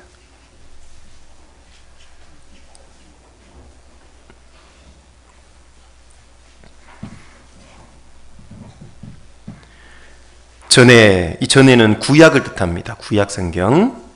전에 하나님께 소망을 두었던 거룩한 부녀들도 이와 같이 자기 남편에게 순복함으로, 이게 순복 나오잖아요. 복종입니다. 이것도. 자기를 단장하였나니, 뭘로 단장했다고요? 순복으로. 그러니까 앞에서 말씀한 여기 4절에 보면 온유하고 안정한 심령에 썩지 아니할 것으로 단장을 하는데, 그 단장하는 구체적인 방법이 뭐냐 하면 복종이에요. 복종, 순복. 이게 순복, 복종이 안 되면 마음이 안정이 안 된다니까요. 계속 원망, 불평이 나온다고요. 그게 요동친다 그 말이에요. 순종, 복종해야 평강해진다니까요. 그게 온유한 걸 유지할 수 있다니까요. 남편의 역할이 뭔지를 망각하고 잊어버리고 오해하고, 아내의 역할을 망각하고 잊어버리면은요, 온유해지지 않아요. 자꾸 열받아요. 쉽게 열받아요. 특히 갱년기가 오면 더 잘 열받잖아요. 호르몬 변화 때문에도 그렇고. 더 자꾸 이게 온유해지지가 않아요. 그리고 안정해지지가 않아요. 이게 뭐 때문에 이런 문제가 있냐? 복종이 안 돼서 그런 거예요. 복종이. 아예 그 위치에 가면 좋은데. 직장 생활에도 그렇고 사회 생활에도 그래요. 윗사람에게 복종하려는, 질서에 딱 순종하려는 마음이 되면요, 열심히 해요. 문제 안 걸리고. 그런데요, 막 부장이, 그 다음에 뭐 상사가, 윗사람이 내 마음에 안 들고 어떻게 바보같이 저렇게 일하냐고 막 교만해지고 높아지잖아요. 그때부터 평강 다 깨지는 거예요. 안정도 안 되는 거예요. 그래서 5절에 다시 가보면 순복함으로 자기를 단장하였나니, 6절 사라가 예를 든 게 누구예요? 사라, 아브라함의 아내잖아요. 사라가 아브라함을 주라 칭하여 복종한 것 같이 뭐라고 칭했다고요? 주예요. 주라는 뜻은 뭐냐면 머리에 이고 다닌다 그 뜻이에요. 원래 주님. 사라가 아브라함을, 남편을 주라 칭하였던 것 같이 이걸 예로 들어준 거예요. 그런데 사라가 아브라함을 주라 칭했다 그러니까 뭐 그랬나 보다 이렇게 생각하지요. 그런데 주라 칭하기가 너무너무 어려웠던 거 아세요? 이 아브라함은 자기 살자고요, 자기 아내 사라를 다른 남자 품에 버린 사람이에요. 결혼하고 나서. 근데 그것도 한 번이 아니라 2번씩이나. 이게 제정신인 남편이냐고요. 예? 창세기 12장에 보면 기근을 피해서 애굽으로 내려갔잖아요. 아내 사라가 너무 아립다웠어요. 애굽 사람들이 너무 아립답다 그러고, 야, 이게 내 아내인 줄 알면 나를 죽이고 빼뜨려 갈 수 있으니까 여보 당신이 내 아내냐고 묻거들랑 아니라고 얘기해. 그냥 누이라고 얘기를 해. 사라도 참 믿음이 좋아요. 속이 좋아. 그걸 하란다고 그렇게 또 시킨다고 해요. 이게 대단한 거예요, 아내가. 그런데 결과는 뭐예요? 아니라도 하니까 누이라 그러니까 뭐 애굽 사람이 아브라함의 무슨 뭐 여동생 같으니까 데려간 거예요. 그리고 그 당시에 절대 권력자 애굽의 바로 왕의 아내를 삼으려고 데려가 버렸어요. 이제 아브라함 자기 힘으로는 자기 아내 못 찾아와요.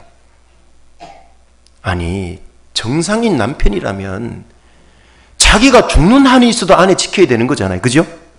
예. 도망이라도 쳤어야지, 둘이. 뭐냐고, 그게. 예. 그런데 하나님이 막아주셔서 아내를 되찾을 수 있었잖아요. 여러분, 한 번이라면 또 남편이 실수로 봐줄 수 있겠죠? 예? 그런데 창세기 20장에 보면 아브라함이 그랄로 이사를 갔어요. 그랄로 갔는데 그랄의 왕인 아비멜렉이 보니까 사라가 또 이쁜 거예요. 그런데 아브라함이 뭐라 그러냐면, 당신 지난번처럼 또 누이라고 해? 아니면 내가 죽을 수 있어? 그래가지고 또 뺏긴 거예요, 아비멜렉 왕에게. 자매님들, 아내 되신 분들, 남편이 나를 2번이나 다른 남자의 품에 버리면 같이 살고 싶어요? 안 살고 싶으세요? 예? 안 살고 싶대, 안 살고 싶대. 그런데 사라는 살아요, 안 살아요? 그래도 살았어. 그래서 살았는지 모르겠지. 정말 믿음이 좋잖아요. 남편의 자격이 정말 눈꼽만큼도 없는 거예요, 그거는. 물론 아브라함이 신앙이 어렸을 때 얘기고. 예. 충분히 이혼 사유가 되잖아요. 자기를 버렸잖아요. 자기가 먼저 아내가 사라가 버린 것도 아니고. 여러분, 하나 자매님들, 아내들 여쭤볼게요. 혹시 내 남편이 나를 다른 남자의 품에 2번 버린 남편이 있으면 손들어 봐봐요. 그런 남편 아니라면 주라 칭할 수 있다는 얘기예요. 그렇죠? 성경은 복종의 본으로서 아브라함의 아내 사라를, 현대를 살아가는 아내들에게 소개해주고 있는 겁니다. 이게 기준이고 본이래요. 특히 남편에게 실망한 아내들에게 소개해주고 있는 거예요. 그렇죠? 이 사라는 굉장한 위로를 주고 있잖아요. 야, 사라는 이런 남편인데도 살았구나. 그리고 결국은 아브라함이 어떻게 됐죠? 믿음의 조상이 되기까지 하잖아요. 창세기 22장에 이삭을 바치잖아요. 아브라함이 결국은 과정이잖아요. 바뀌잖아요. 이때 그냥 헤어지고 이 화상아 네 살자고 나를 버려? 그리고 끝내버렸다면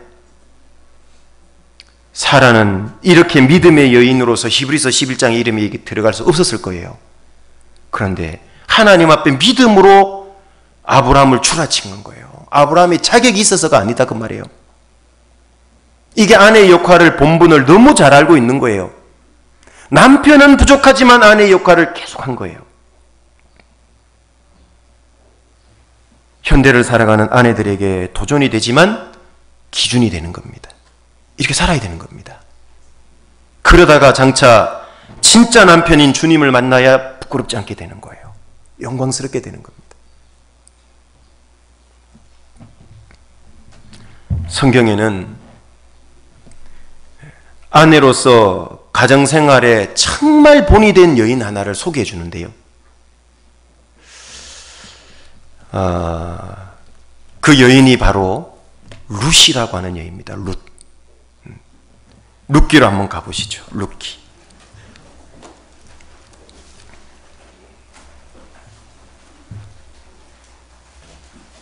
사사기 뒤에 룻기가 있습니다. 룻기 1장입니다.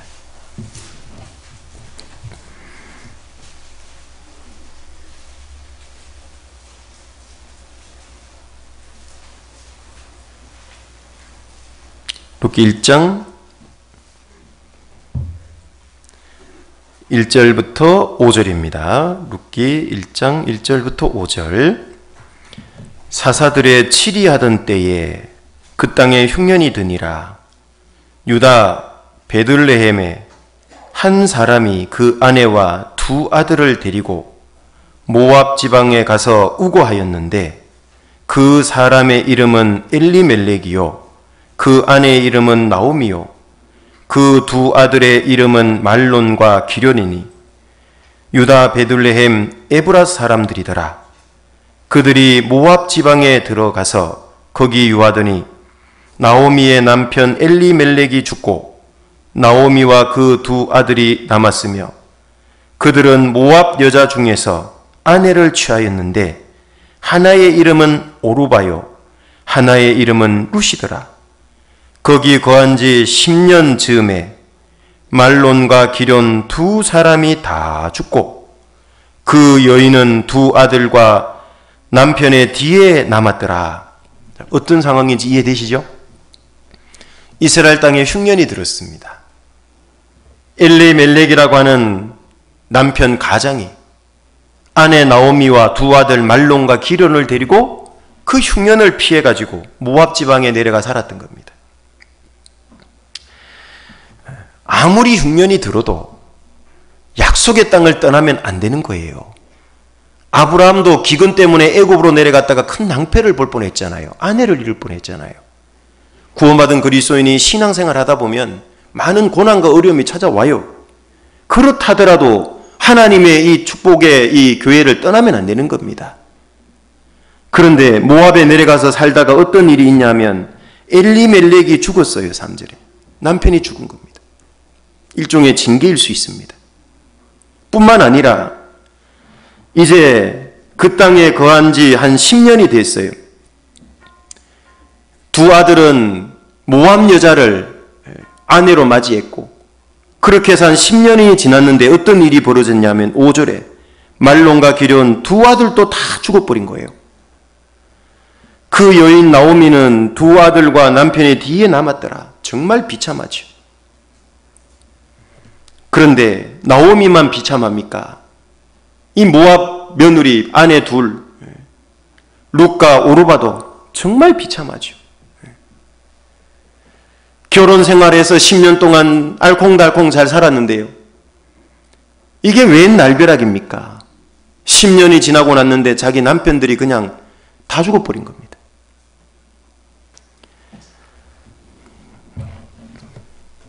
아마 기가 찼을 겁니다. 그리고 더 이상 거기에 살 수도 없고 또 하나님이 여호와 하나님께서 이스라엘 땅에 양식을 주셨어요. 이제 흉년이 끝난 겁니다. 그 소문도 들려오고 다시 이제 돌아갑니다. 자기 땅으로 이제 이스라엘 땅으로 나오미가 돌아가는데 며느리 두는 이스라엘 사람이 아니잖아요. 모압 족속이잖아요. 이방. 하나님께서는 이 모압 민족을 신명기에 보면 저주하셨거든요. 이스라엘 총회에 들어올 수 없는 민족이다. 왜?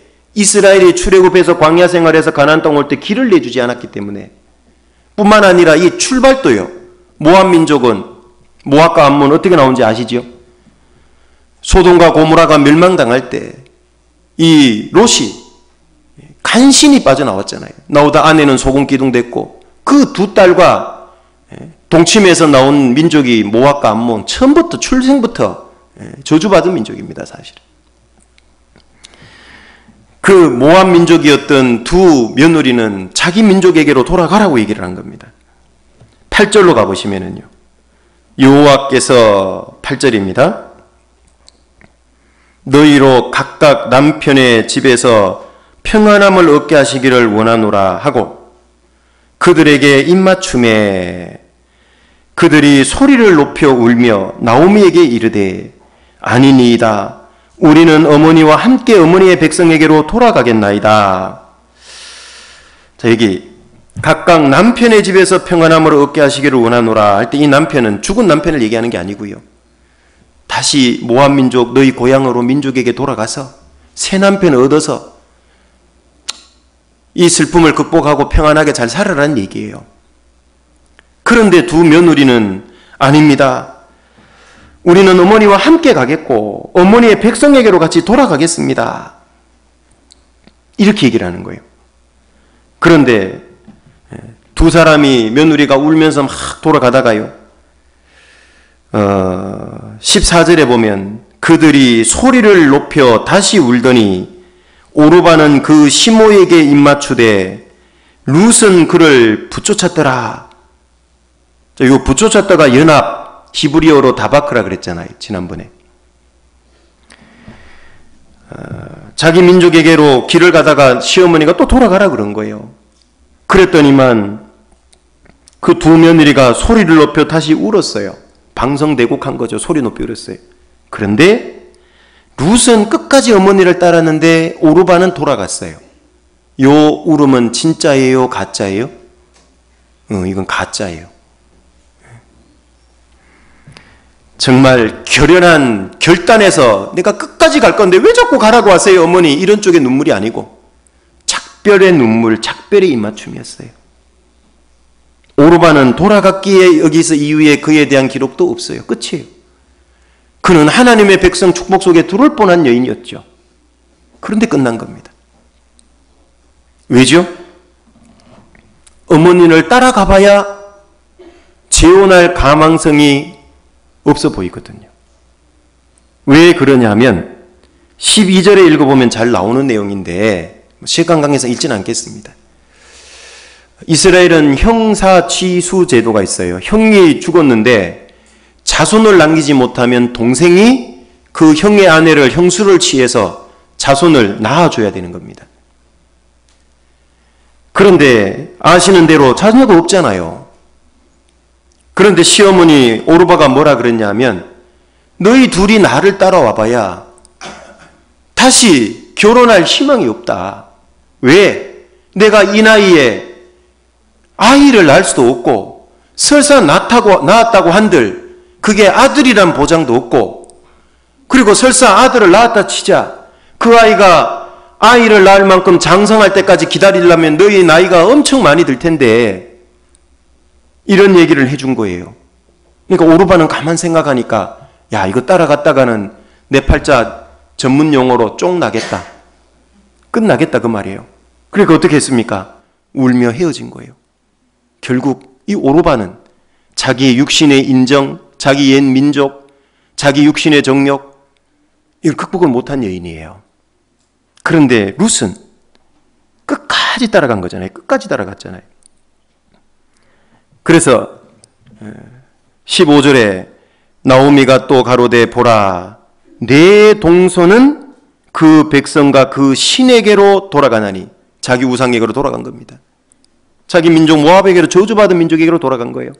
저주받은 삶에서 구원받을 뻔했다 못 받은 사람의 그림자지요. 혹시 우리 가운데도 아직 구원이 확실치 않는 분이 있다면 어떻게 해야 될까요? 이제 내일부터 대전도 집회가 있습니다.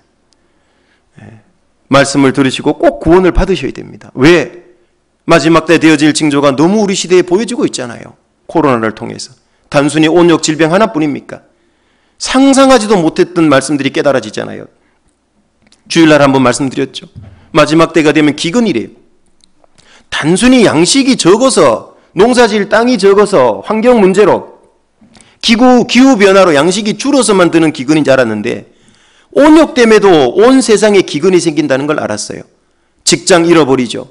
살 돈이 없으면 기근입니다. 농작물을 수확해야 되는데 수확하는 일꾼들이 모일 수가 없어요. 전염병 때문에. 설교 드렸던 거죠. 그 농작물을 가공을 해야 되는데 가공할 공장이 안 돌아가요. 전염병 때문에. 우리는 상상할 수 없던 말씀들을 깨닫고 있는 시대입니다. 이전에는 결코 알 수 없던 말씀들이잖아요. 그러기에 내가 만약 구원이 불확실하다는 생각이 드는 분은 이번 집회에 더 철저히 들어야 되는 겁니다.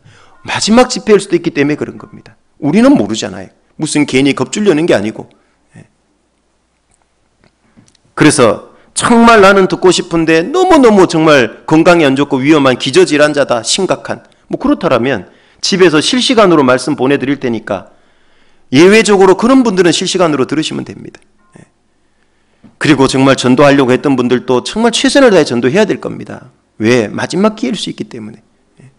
코로나로 떠나가시는 거 보세요. 정말 안타까운 사연들 많지 않습니까? 노 부부가 두 분이 같이 코로나에 걸렸어요. 각각 격리됐습니다. 한쪽 분이 할아버지인가 돌아가셨어요. 자기도 할머니가 코로나 걸렸으니까 남편의 임종을 보지도 못하고 그냥 떠나보낸 거예요. 상상해는 했던 일들인 겁니까? 그런 일들이 벌어지고 있잖아요. 아시는 대로 우리는 교회에는 마스크도 다 철저히 하고, 입구에서 철저히 소독도 하고, 철저히 발열 체크도 하고 다 합니다. 너무 걱정 안 하셔도 됩니다. 그래서 최대한 방역에 신경 써서 지금도 거리두기 하고 앉아 계시잖아요. 1차적으로 전도하신 분들 위주로 또 꼭 구원의 확증을 해야 되는 분들 위주로 대강당에 들어오시면 좋겠습니다. 집회 때. 그분들에게 좀 먼저 양보하고 나머지 분들은 밑에 각 실에서 똑같이 말씀이 영상으로 내려가니까요. 좀 양보해 주시고 그런 좀 미덕이 필요하겠죠. 사랑이. 아무튼 여기 나오미는 룻은 끝까지 결국은 돌아간 겁니다. 어디로? 이스라엘 땅으로. 시어머니와 함께. 자기 백성에게 돌아간 게 아니에요. 어디로 돌아갈 거냐가 중요한 거예요. 말씀 들으려 하다 세상으로 다시 돌아갈 거냐? 아니면 하나님 편으로 돌아오냐? 그 돌이킨다는 게 회개라 그랬잖아요. 회개. 하나님께로 완전히 돌아와야 됩니다. 오르바처럼 살다가 끝나면 안 되는 겁니다. 가장 불행한 사람 중에 하나죠. 또 시어머니가 또 한 번 종용하죠. 네 동서는 돌아갔지 않냐? 너도 돌아가라고. 그랬더니만 이 룻은 아니라고. 뭐라고 얘기를 합니까? 16절부터 17절처럼 얘기하잖아요. 룻이 가로되 나로 어머니를 떠나며 어머니를 따르지 말고 돌아가라 강건하지 마옵소서. 그 어머니가 형식상 얘기한 게 아니에요. 나오미가 강건한 거예요. 가라고. 그런데도 어머니께서 가시는 곳에 나도 가고 어머니께서 유숙하시는 곳에 나도 유숙하겠나이다. 어머니의 백성이 나의 백성이 되고 어머니의 하나님이 나의 하나님이 되시리니 어머니께서 죽으시는 곳에서 나도 죽어 거기 장사될 것이라. 만일 내가 죽는 일 외에 어머니와 떠나면 여호와께서 내게 벌을 내리시고 더 내리시기를 원하나이다. 이 룻은 인생에 정말 불행을 경험한 여인이잖아요. 아내잖아요. 이방 남편을 만나서 모압 족 입장에서 봤을 때는 이스라엘 민족이 이방 민족이죠. 뭐 국제 결혼한 거죠, 말하자면.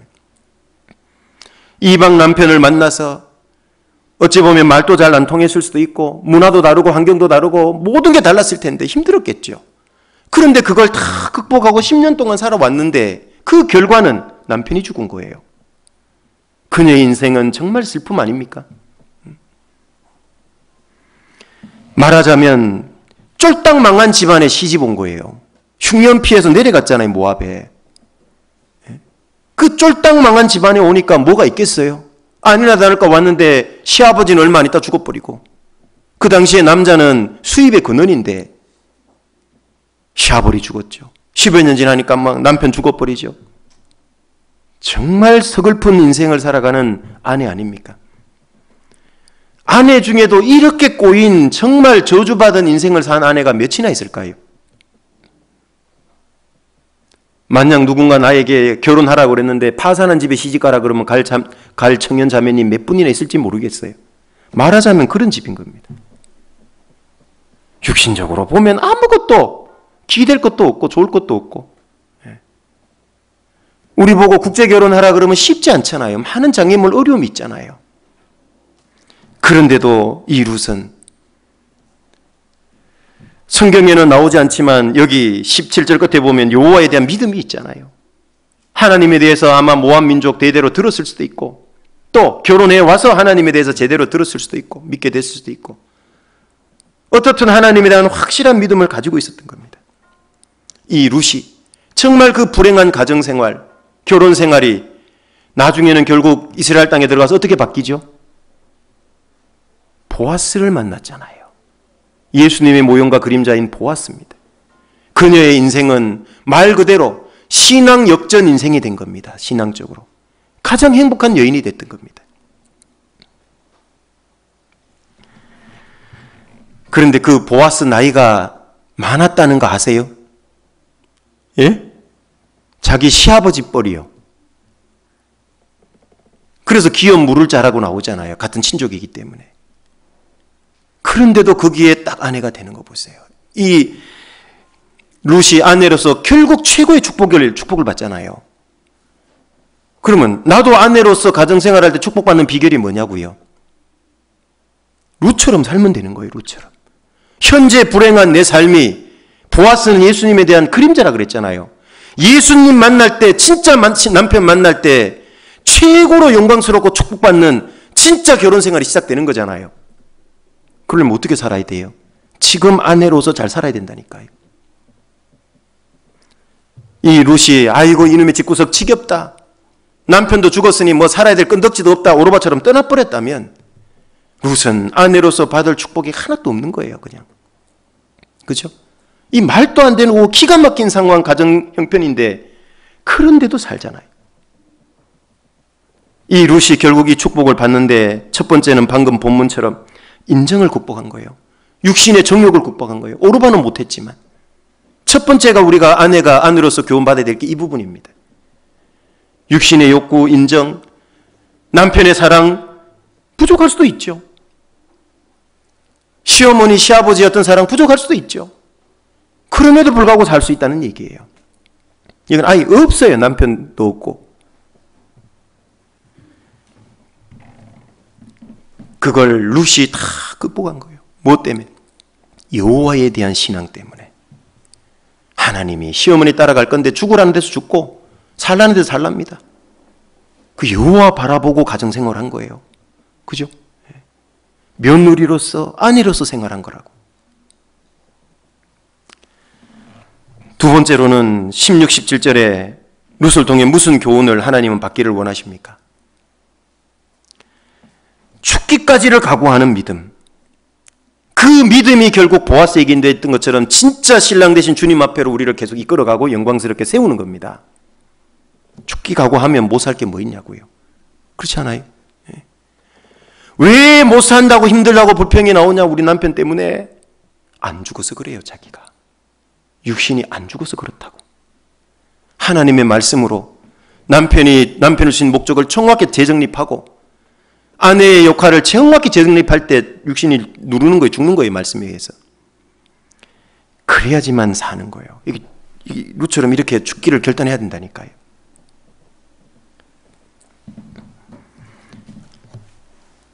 이걸 보아스는 이 룻의 신앙의 모습을 다 듣고 알았던 거예요.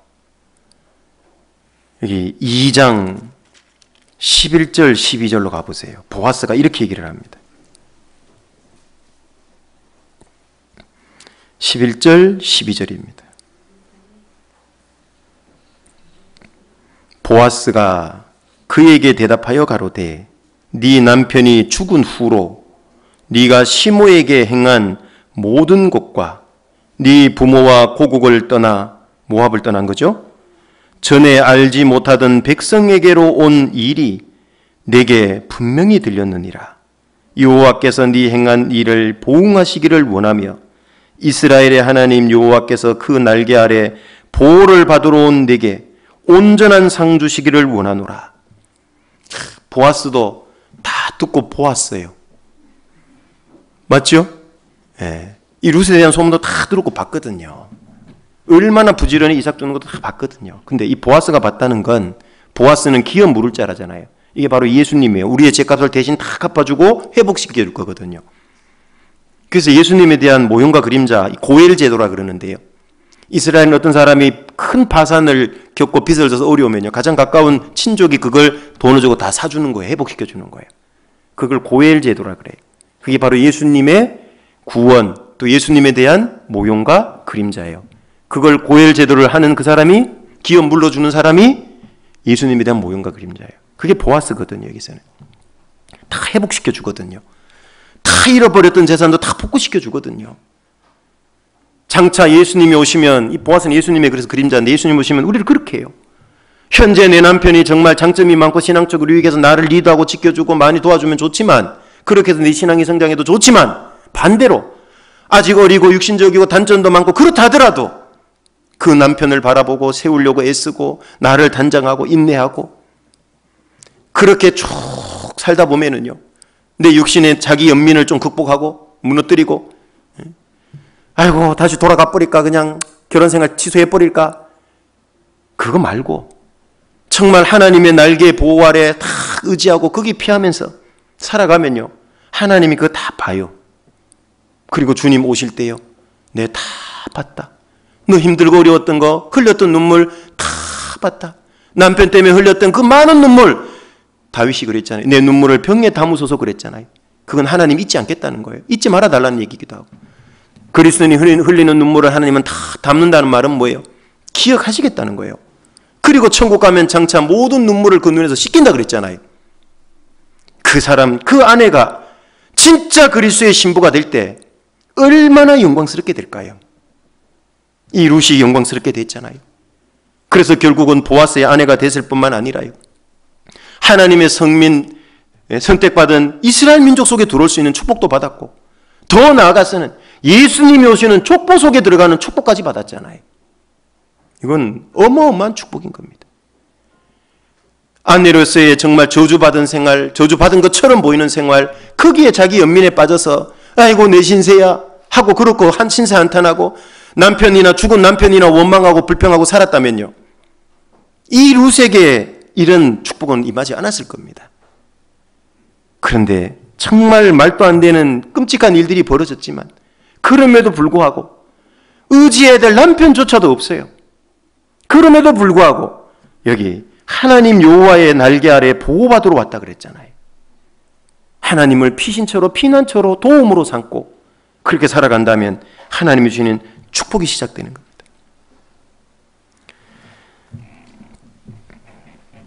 하나님은 표시 안 나게 룻을 돕고 계셨던 거예요. 왜? 죽기를 각오하고 하나님을 선택했기 때문에. 1장 22절로 가보세요. 우연을 가장한 하나님의 필연적인 도움들이 숨어 있어요. 1장 22절.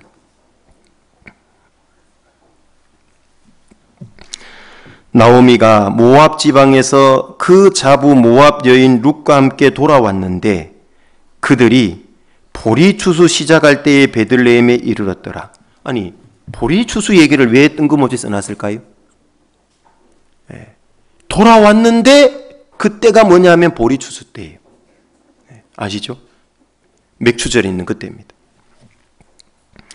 돌아왔는데 그때가 하필 보리 추수 때. 아니, 그 많은 1년 중에 다른 때 돌아올 수도 있잖아요. 그런데 보리 추수 때 딱 돌아왔어요. 그리고 2장 3절로 가보세요. 2장 3절. 룻이 가서 베는 자를 따라 밭에서 이삭을 줍는데 우연히 엘리멜렉의 친족 보아스에게 속한 밭에 이르렀더라. 이것도 우연을 가장한 하나님의 필연이에요. 보리 추수하는 밭이 한두 개겠냐고. 추수식이면 여기도 타작하고 여기도 타작하고 걷어서 많이 하죠. 그런데 보리 추수 때 돌아왔는데 그 이삭 떨어진 걸 주려고 갖는 밭이 누구 밭이냐면 엘리멜렉, 자기 시아버지의 친족 보아스 밭에 간 거예요. 근데 그게 우연히 이렇게 나오잖아요. 그게 우연을 가장한 필연이라 그래요. 하나님의 섭리, 조율이라 그럽니다. 그 넓은 밭에 간데 하필 그 밭에 간 거예요. 하나님의 인도하십니다. 4절. 마침, 이것도 놀라운 표현이죠. 기적의 연속이라는 게 느껴지지 않으세요? 확률적으로 말하면 다 기적과 같은 확률들이에요. 마침 보아스가 베들레헴에서부터 와서 베는 자들에게 이르렀어요. 그때 보리 이삭 주러 갔는데 그게 보아스 밭이고, 그런데 마침 떨어져 있던 베들레헴에 있던 보아스가 왔어. 그때 딱. 아니, 이삭 주고 가고 난 뒤에 올 수도 있잖아요. 가기 전에 왔다 갈 수도 있잖아요. 그런데 그 시간을 딱 맞춘 거예요. 이렇게 결단하고 살라니까 하나님이 가만히 있을 수가 없잖아요. 아내로서 살아보다 보면 힘들잖아요. 또한 그 아내는 며느리이기도 하고 엄마이기도 하잖아요. 가정에서. 얼마나 힘들고 어려워요. 예? 몇 가지 역할을 해야 되니까. 아내로서 흘리는 눈물, 며느리로서 흘리는 눈물, 자식 때문에 흘리는 눈물, 눈물 종류도 많잖아요. 그런데요, 하나님은 그거 다 보고 계세요. 단 조건은 하나님 의지에서 그 위치 지킬 때, 오르바처럼 떠나지 않고 자기 위치를 지킬 때, 예? 부르신 그대로 지내라고 그랬잖아요. 말씀에. 하나님이 바꿔주지 않은 이상은 그대로 지키는 게 맞습니다. 뜻이 있거든요. 거기. 많은 종류의 눈물이 흘리지만 거기 그대로 지키고 버텨요. 그러면요, 하나님이 표시 안 나게 기가 막히게 시기와 때를 따라서 도우시는 은혜가 있다 그랬잖아요. 그거 있어요. 그거 풀어준다니까요. 채워줘요. 나는 안 채워주는 것 같은데요. 걱정하지 마세요. 더 큰 영광으로 주려고 천국에 보관해놨어요. 룻은 그걸 보고 간 거 아니잖아요. 어머니 따라갈 땐 하나도 안 보이는 것들이거든요.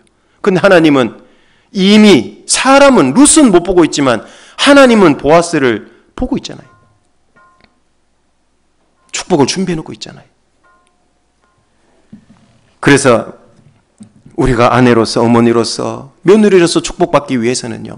가정생활 축복받으려면 이 룻처럼 하면 되는 거예요. 인정을 극복하고 정말 하나님을 의지하고 바라보고 그 하나님께 기대고 그리고 이 룻이 보아스를 만나는 축복받고 인생이 바뀌게 된 것은요. 행복해지게 된 것은 우리도 앞으로 주님 만나서 행복해지게 되려면은요. 가정에서 부모님께 대해서 공경과 순종하는 그 삶을 살았기 때문에 그런 겁니다. 그래서 결국 보아스를 만나는 거예요. 친정 부모든 장인 장모든 시부모든 다 부모입니다. 왜? 둘이 한 몸이기 때문에. 남편과 아내는 한 몸이기 때문에 양쪽 다 부모예요. 다 잘해야 돼요. 다. 시댁 전도할 때는 의무감으로 친정 전도할 때는 사명감으로 그러면 안 되는 거예요. 똑같이 사랑으로 해야 되는 거예요. 2장 17절로 가보시면은요. 17절, 18절.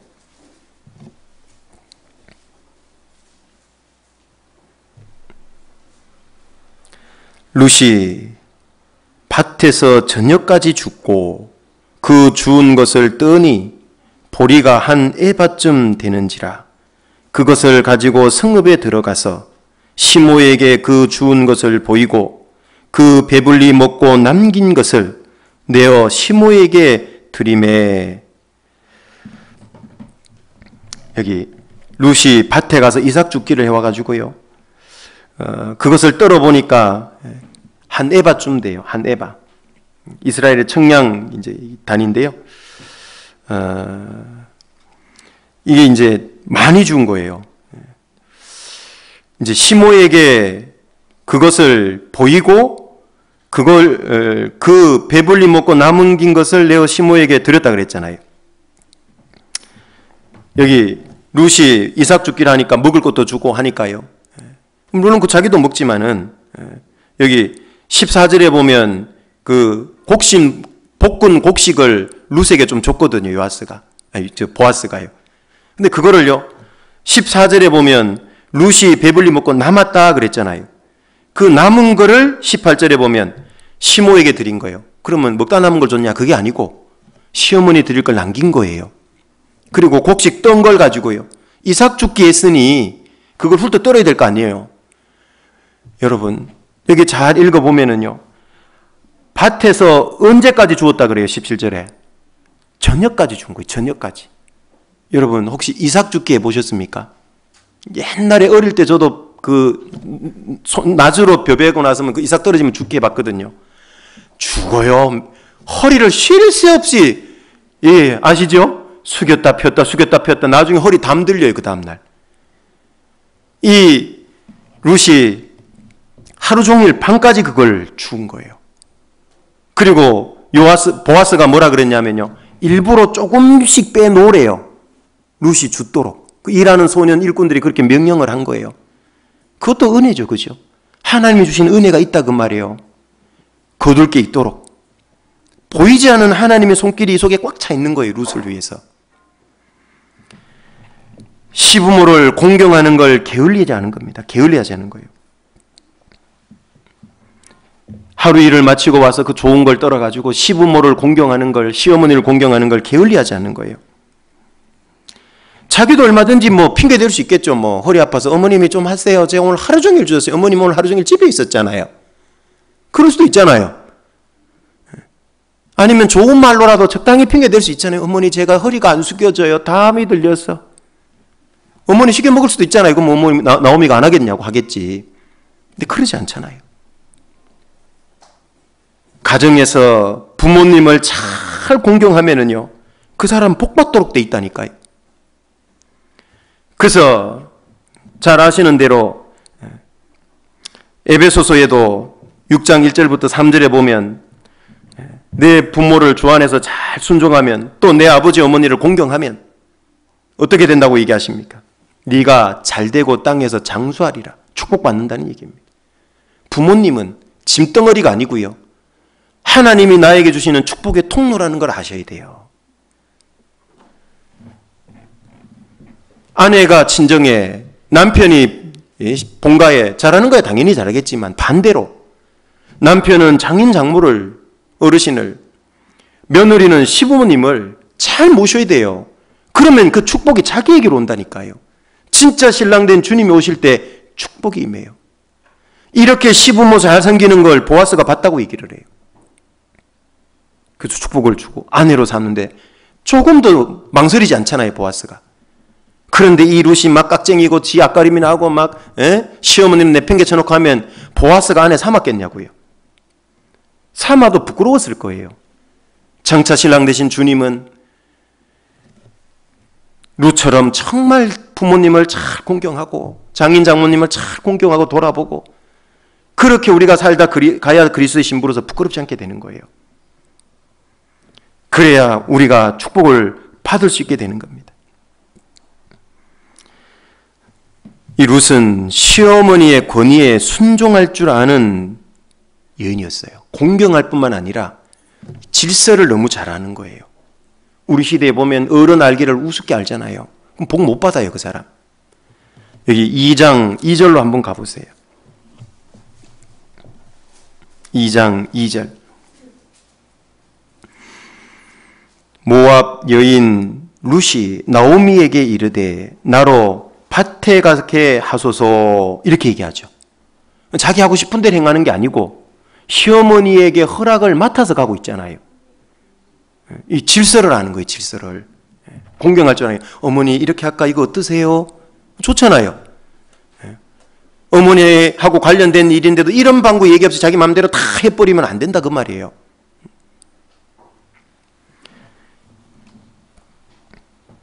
그래서 2장 22절 23절에도 보면은요, 시어머니가 또 자부 룻에게 탁 뭐라고 얘기하는 게 있는데 그걸 그대로 또 순종해요. 그래서 축복을 받는 겁니다. 축복을. 구원받은 그리스도인 특별히 아내들은요, 가정에서 어른들한테도 잘해야 됩니다. 물론 남편도 처가에도 잘해야 되고 그러면 다 복을 받아요. 다 복을 받습니다. 룻은 하나님 보시기에 합당한 가정 생활을 했습니다. 그래서 결국 예수님의 모형인 보아스를 만나서 정말 그 인생 후반전이 너무 행복하고 바뀌었잖아요. 우리 인생 2막입니다. 이 땅에서 죄인으로 살다가 구원받았습니다. 근데 그게 끝이 아니잖아요. 우리 인생 3막은 영원한 천국에서 영원한 삶입니다. 장차 모든 그리스도인은 완전한 남편을 만나야 되는 그 남편이 예수님이잖아요. 그분을 만나기 위해서는 우리는 어떻게 살아가야 되냐? 룻처럼 살면 돼요. 룻처럼. 그러면 정말 영광스럽게 되는 겁니다. 룻은 하나님의 백성이 됐고 약속의 땅에도 들어갔고 예수님 오시는 족보에까지 들어갔어요. 자, 구원받은 그리스도인 우리도 똑같잖아요. 구원받아서 하나님의 백성이 됐고 축복의 땅인 천국에 들어가게 됐고 예수님의 족보가 우리에게 이어지잖아요. 예수님의 피가. 이 룻은 장차 이 땅에서 우리가 남편처럼 의지하고 기대던 모든 것이 끝나요.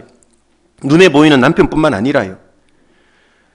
남편을 의지하고 기대던 것처럼 그리스도인이 기대고 의지했던 게 얼마나 많습니까? 이 세상에. 그 모든 게 다 끝나요. 주님 오면. 남편 말론이 죽던 것처럼 말년이 죽던 것처럼 다 없어지는 겁니다. 이 세상에 거는. 눈에서 사라지는 거예요. 그리고 진짜 영원하고 완전하고 위로해 주시는 참된 남편인 주님, 우리 그분을 만나요. 그분 만나려면 아내로서 가정에 잘 살아야 되고 또 넓게 확대해 보면 그리스도의 신부로서 우리가 룻처럼 잘 사는 게 필요한 겁니다. 같이 기도하겠습니다. 은혜로우신 아버지 하나님 감사를 드립니다. 지난 5월부터 가정의 달을 맞이해서 구원받은 그리스도인으로서 가정생활을 어떻게 해야 하는가를 남편과 아내를 중심으로 같이 배울 수 있게 해주시니 감사를 드립니다. 듣고 잊어버리는 자가 되는 것이 아니라 남편의 역할, 아내의 역할, 부모의 역할, 자식의 역할을 하나님 보시기에 합당하게 하나님 말씀하신 대로 잘 할 수 있도록 도와주시길 원합니다. 그리하여 구원받은 그리스도인의 가정생활이 곧 전도생활, 선교생활로 이어질 수 있도록 도와주옵소서. 예수님 이름으로 기도드립니다. 아멘. 봉사자님 나오셔서 광고해 주시겠습니다.